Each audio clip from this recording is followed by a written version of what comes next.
অনুষ্ঠিত করেছেন এই মত বিনিময় সভা। এখানে উপস্থিত রয়েছেন আজকের এই মত বিনিময় সভার সম্মানিত সভাপতি আমাদের প্রিয় জেলা প্রশাসক মহোদয়। উপস্থিত আছেন আজকের প্রধান অতিথি, স্বাধীনতার পরে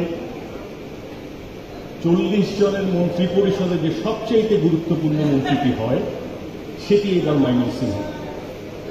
আমাদের প্রিয়, আমাদের শ্রদ্ধা, আমাদের ভালো লাগার মানুষ জেনারেল আব্দুল সালাম সাহেব আমাদের সামনে আজকে এখানে উপস্থিত হয়েছেন।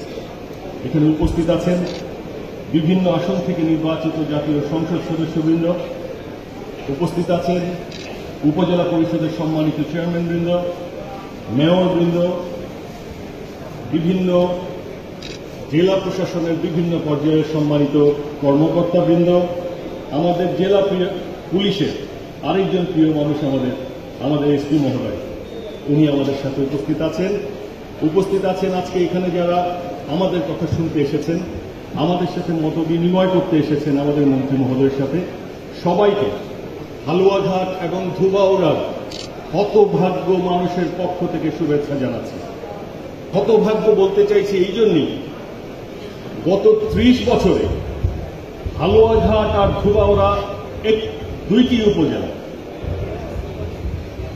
288 কিলোমিটার রাস্তা পাকা হয়েছে, যেখানে আমাদের রাস্তার পরিমাণ 1688 কিলোমিটার। আমি যখন মাননীয় স্থানীয় সরকার মন্ত্রী মহোদয়ের কাছে গেছি, উনাকে যখন এটি আমি বুঝিয়েছি, তখন উনি আমাকে বলেছেন অসম্ভব, এটি হতেই পারে না। আমি পরের দিন সংসদে নোটিশ করেছি এবং 217 নম্বর তারকা চিহ্নিত প্রশ্নে উনি উত্তর দিয়েছেন, মাননীয় সংসদ, আপনার উপজেলায় 1688 কিলোমিটার রাস্তা রয়েছে, তার মধ্যে 288 কিলোমিটার পাকা করা হয়েছে, 22 কিলোমিটার রাস্তার কাজ হচ্ছে। আমি ঠিক পরের দিন আমার সচিবালয়ে আমি আমাদের মন্ত্রী মহোদয়ের সাথে দেখা করেছি, সেই নোটিশটা হাতে নিয়ে। তখন উনি আমাকে উত্তর দিয়েছেন, এটা কিভাবে সম্ভব? ময়মনসিংহের ডেভেলপমেন্টের প্রশ্ন অনেক জেলা থেকে আমরা পিছিয়ে আছি। 56,000 কোটি টাকা নিয়ে যাওয়া হয়েছে জামালপুরে, ছোট্ট একটি জেলাকে বানানোর জন্য, 56,000 কোটি টাকা, অথচ আমাদের টাকা নাই, আমরা ডেভেলপমেন্ট করতে পারি। আমি শুধু আমার উপজেলা নিয়ে কথা বলছি না, হালুয়াঘাট ধুবাউড়াতে টোটাল রাস্তার 14% রাস্তা পাকা করতে পেরেছি, 14%। কোন উপজেলায় 26% হয়েছে, কোন উপজেলায় 32% হয়েছে, কোন উপজেলায় 38% হয়েছে। একটা মজার ব্যাপার হচ্ছে, আমাদের পার্শ্ববর্তী উপজেলা নাইতাবাড়ি উপজেলায় 88 কিলোমিটার রাস্তা পাকা হয়েছে। তখন এটি প্রশ্নবিদ্ধ হয় যে হালুয়াঘাটের মানুষ কি সব গরু আর ছাগল কিনা? আজকে এই প্রশ্নটি তুলেছি আমি আমার মাননীয় মন্ত্রী মহোদয়ের কাছে, যে আমরা এই ধরনের নিগৃহীত আছি। উজান থেকে নেমে আসা নদী, একটা নদীর নাব্যতা আমরা ফিরাতে পারিনি। বিশ্বাস করেন, আমাদের এই উপজেলায় আমরা কৃষিজীবী ছাড়া অন্য কোনো ব্যবসা আমাদের নাই, ওই কৃষি কাজ করেই আমরা খাই। বাওয়া ধান লাগাতে যাই, 3-4 লাগানো লাগে একটা বার, এবং 4 বারের মাথায় টিকবে কিনা সেটি নিয়েও সন্দেহ আছে। একটি মাত্র কারণ, আমাদের ফ্লাড, আমাদের নদীর নাব্যতা না ফিরাতে পারলে এটা আমরা করতে পারব। আমি মাননীয় প্রধানমন্ত্রীর কাছে দেখা করেছি, আমাদের নেতা এবং কংস নদী নিয়ে কথা বলেছি, উনি সম্মতি প্রকাশ করেছেন। উনি বলেছেন আমাদের অভিভাবকের সাথে দেখা করবার জন্য, পরিকল্পনা মন্ত্রী মহোদয়ের সাথে। আমরা ওনার সাথে দেখা করেছি, দেখা করিনি, আজকের পর থেকে করব। এটি মাননীয় প্রধানমন্ত্রীর কমিটমেন্ট ছিল। আমি বিশ্বাস করি হালুয়াঘাটে একটি প্রকল্পে 2,500 কোটি টাকার কাজ হবে, ইনশাল্লাহ উনি করে দেবেন। আপনাদের এখানে আসার আগে আমরা ওনার সাথে বসেছিলাম, কথা আমরা ফাইনাল করে ফেলেছি। উনি এখন আমাদের 5,000 কোটি টাকা দিবেন না 10,000 কোটি টাকা দিবেন, এটি এখন আমরা এমপিরা ওনার কাছ থেকে কিভাবে আদায় করবে সেটা আমাদের কাছে, এবং ওনাকে টাকা দিতে হবে। আমরা মানুষের ভোট নিয়ে নির্বাচিত হয়েছি, সুতরাং মানুষের জবাবদিহিতা রয়েছে আমাদের কাছে। আমরা মানুষের কাছে যাব, ওনাকে সাথে করে নিয়ে যাব এবং এই কাজ সমাধান করব। আমি বিশ্বাস করি উনি নিজে থেকে এসেছেন আমাদেরকে দেওয়ার জন্য। আমার প্রিয় বন্ধু মহিদুর রহমান শান্ত বলেছিল যে আমরা অত্যন্ত অকৃতজ্ঞ যে আমরা এখনো ওনাকে ডেকে আনিনি, কিন্তু উনি নিজে থেকে এসেছেন আজকে আমাদেরকে দেওয়ার জন্য। আমি মাননীয় মন্ত্রী মহোদয়ের দৃষ্টি আকর্ষণ করব, আমাদের এই পশ্চাৎপদ উপজেলাগুলোকে সুন্দর করবেন।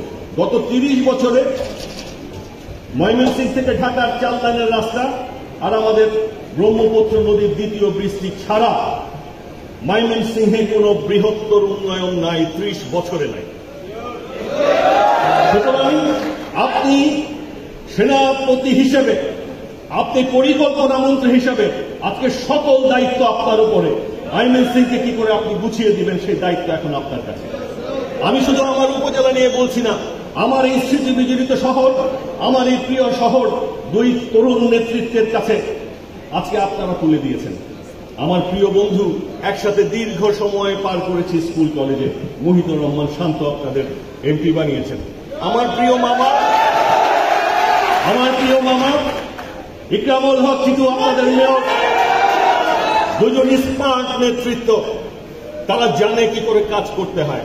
আমরা আপনাদের নেতৃত্বেই থাকতে চাই, তবে আমাদের কৃষকদের দিকে নজর ফিরিয়ে আনবেন না দয়া করে, এটি আপনাদের কাছে অনুরোধ। আমরা আগামী 5 বছরের মধ্যে ময়মনসিংহকে একটি তিলকতম নগরী হিসেবে দেখতে চাই। আপনারা যদি করতে না পারেন সেই দিন কিন্তু আপনাদের কাছে আমরা জবাবদিহিতা চাই। আপনারা কেন করতে পারলেন না?